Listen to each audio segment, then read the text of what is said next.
Alright, just like I did with season 13 when I correctly predicted the winner of that season after only the first 4 competitive episodes, let's talk about the possible contenders for the Drag Race UK season 3 crown. If you have followed my channel for a while, you know that here and there I will mention certain rules of Drag Race. Now, these are not actual rules. There isn't a book or a list of rules of the competition that the show follows. Rather, I'm talking about most frequently occurring things on Drag Race. Patterns that either coincidentally or purposely happen. Drag Race UK, in its 2-season plus the current season that's airing run, has somewhat followed, somewhat twisted the things we would normally see happen on the US seasons. For example, I tend to talk a lot about track records, and that because Drag Race is a competition, amongst other things of course, the winner should first and foremost be the best competitor, or the most dominant queen in the competition. It may or may not surprise you that for Drag Race UK, not a single winner by the end of the season was the best competitor. The Vivienne in season 1 was the most dominant queen of the season, and only lost the best track record title in the last episode by a point. So we can kinda excuse that. Still, this mirrors the main franchise's season 1 winner, who also was not the best competitor, but much like the Vivienne, was crowned for reasons relating to who was going to best represent the show. Similar thing happened on season 2,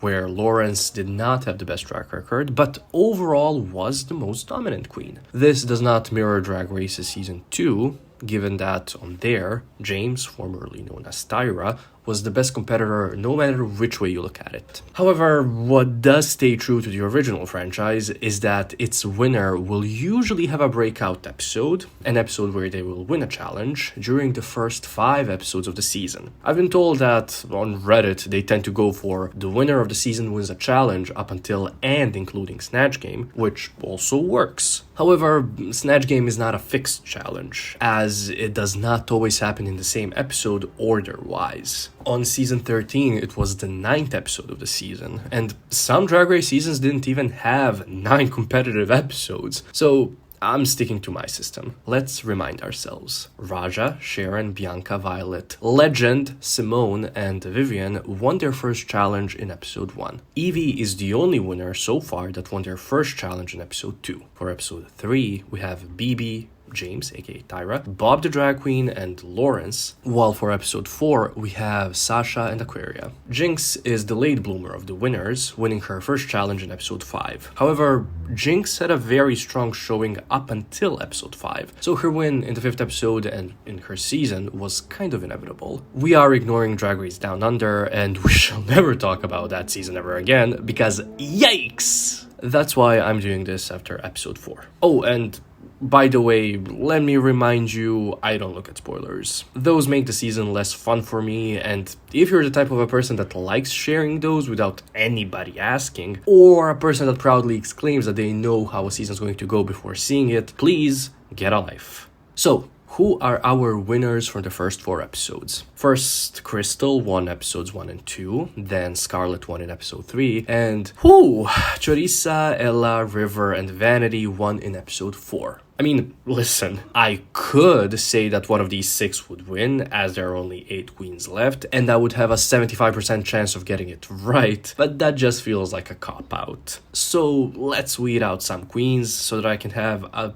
top 2 at least. I think the most odd one out here is Vanity. She has lip-synced twice so far, and no, I still don't think someone who lip-synced for their life more than once can win a season. Oh, but Symone won the season and she lip-synced for her life twice. That's correct.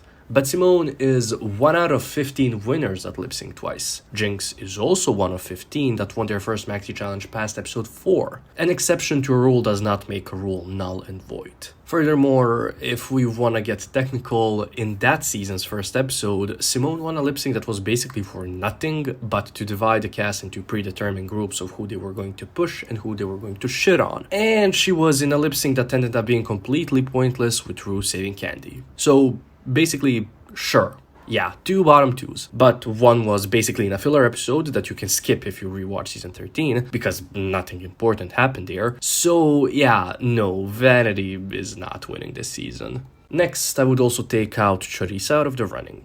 I really like Choriza, but we know how Drag Race feels about Hispanic queens, especially the ones that put their Hispanic heritage in the forefront of what they present. As in, if they completely and proudly show their culture. Plus, she's kind of getting the funny confessionals queen edit, and that kind of an edit never wins, which actually doesn't make sense. I'm planning on doing a video about that, just by the way. And before you tell me that Lawrence was kind of that for UK2, I think we have already established that one exception to a rule does not make the rule null and void. Out of the 4 that are left here, let's see. The previous season's winner in Lawrence is a campy, funny queen. She was, as I have just said, the funny narrator of the season. And as I have pointed out in one of my older videos, what the hell is that thumbnail first of all? Each winner is different from the previous in some regard. This means that this time we need a queen who so far has not been shown as the funny narrator. The only one that has been shown as that has been Scarlett. Yeah, I don't think Scarlett is going to win the season. Her performance in episode 4 was pretty bad, starting with her making a bad decision in choosing her group, then making a bad decision in choosing the song they should do, then the whole not getting the choreography down properly, her messing up in the performance, and showing that she was upset with herself during the performance. Episode 3 was Scarlett's episode, where she really got to shine, but in episode 4, it was everything but that. However, I do want to defend Scarlett against what the judges said to her about her look. So, they told her that her look was very Dusty Springfield does Mel B. Now, surprisingly enough, they did go for a UK reference, which is kind of a shock with Roy and Michelle, but if you're like me and only know of the name and not who the person was, let me explain. So, Dusty Springfield was a British singer, she wore her hair like this. The end. That's all you need to know. Now, as River Medway said on Twitter, the prompt they got for this specific runway was not wear a Spice Girls look, but rather wear a look inspired by a Spice Girl. Obviously, they changed that in the naming of the category and in the judging, effectively screwing over the queens that were a little more creative with their looks. That's one thing. Another thing is, I bet you that Scarlett wore this wig for her Mel B look because she did not want to wear an afro, so as to not be dragged through the mud on the internet. Whether you think she should or shouldn't have worn a wig that was more similar to Mel B's actual hair, I think we can all agree that most of Drag Race's fans, especially the younger ones, don't know how to act. So Scarlett just wanted to shield herself from that. But to get back to the point of the video, I don't think that Scarlett is winning this season. Okay, we have narrowed it down to 3 queens. I believe that, in theory, all 3 of these queens have a chance at winning the season. As we have seen, track records don't really matter much for the UK seasons. It's all about for whom the production think would best represent what they want to represent. So even though she currently has the worst track record of the 3, I think that River has a claim to the crown. And I cannot wait to have you twist what I'm about to say, but River winning the season would help the show. How so? Well, the show has not had a single winner that's of East Asian descent. The show is no stranger to crowning people just because they would be the first something, whether they do or do not actually show them as a winner throughout the season. So sure, if the show wants a pat on the back and applause for crowning her, but they actually give her a winner edit, and her win makes sense in what they show us, like how they did with Kylie Sonique on All Stars for example, then yes, that would be a fair win. However, and even though she is my favorite on this season, I just don't think that Rue likes River that much. Sure, she lost her mind laughing because of something River was doing in episode 1, but ever since then, River's kind of just been there. Even when she does really well, like in episode 3, and does everything we know the judges love, again, like in episode 3, she's pushed to the side because her drag is not over the top. Honestly, that's quite a shame, because I feel like when the season ends, River will be the queen that will be given the most praise once the audience sees just how talented she is. So, as promised, we have narrowed it down to 2 queens. Krystal Versace and Ella Vaday. Yes, I'm mispronouncing Versace, but that's how Krystal calls herself, doesn't matter. So, let's do Krystal first. Other than her being shown as demolishing the competition, rarely ever being given negative critiques, whether that's fair or not, it's not. We're also shown Krystal having moments of character growth in these episodes. However, the edit she's been getting has been kind of inconsistent. In episode 1, we were supposed to be in awe of her. In episode 2, we were supposed to root against her because... Oh wow, this 19-year-old who grew up watching Drag Race is such a big meanie, you guys. In episode 3, we were supposed to be in awe of how quickly she picked up that little sewing Veronica showed her. And in episode 4, we,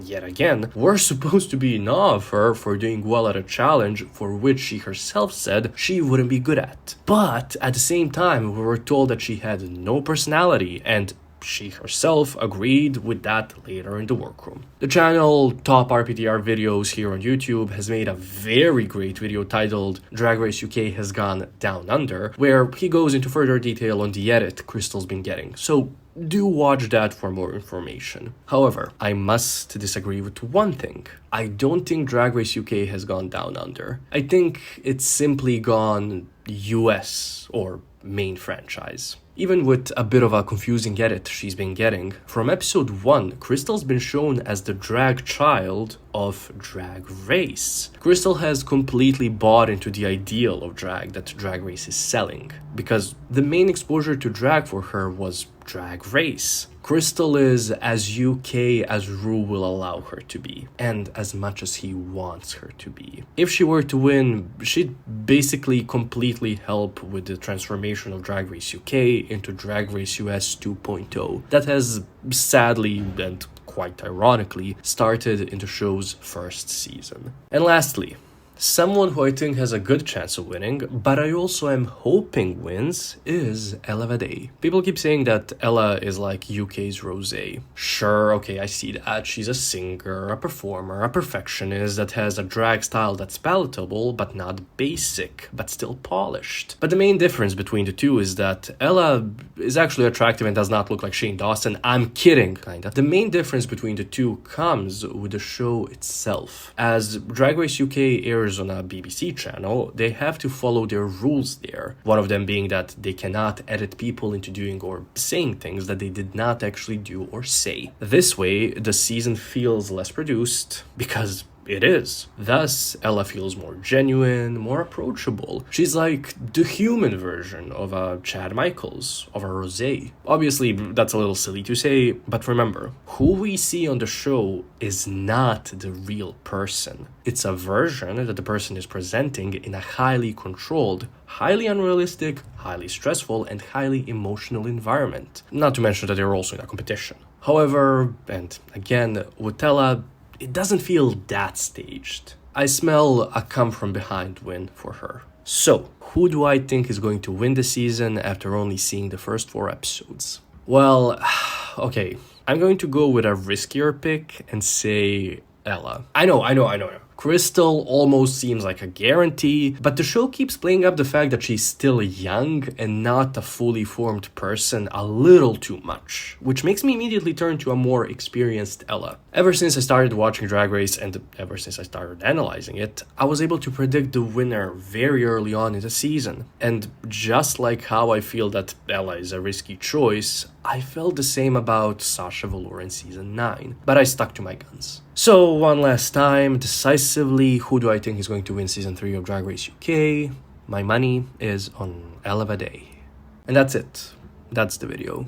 Let me ask you the most obvious question. Who do you think is going to win the season and why? Not who do you want to win, but who do you think is going to win based on the 4 episodes we have seen. I hope I don't have to go through the same nonsense now that I went through when I posted the season 13 video. You know, with people ripping it off both on Instagram and YouTube, to the point of taking full sentences that I have said in the video, exclaiming theirs is a totally original idea that I just happened to do after mine, with the same arguments that I gave, but with a more people-pleasing attitude. Playing them, you know. Boy, am I glad I don't use social media anymore. Thank you for watching.